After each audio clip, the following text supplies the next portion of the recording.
Agadese ayo, dalat kumekana. Agadese arme, dalo tamakana. Kerro sodamene, kerras kumakama. Agadese ayo, dalat kumekana. Agadese arme, dalo tamakana. Kun raadiyoo burqaa oduu jaarmiyaa waraana bilisummaa Oromooti.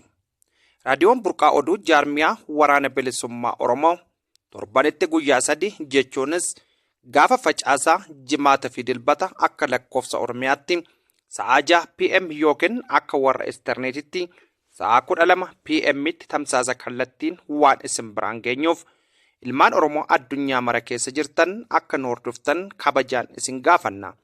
Kana malees tamsaasa kallattii keenyan alatti karaa toora YouTube Agency tajaajila burqaa oduu jaarmiyaa waraana bilisummaa Oromootiinis nu argachuu dandeessu.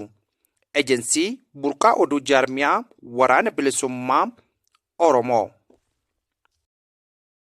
Ijoollee baalee jabaadhaa malee ijoollee arsii labsa dabarsii ijoollee jimmaa nun walee deemaa ijoollee argee jajjaboon argee ijoollee lakka jajjabaa daagaa ijoollee gujii jabaadhaa malee leenji bosonaa.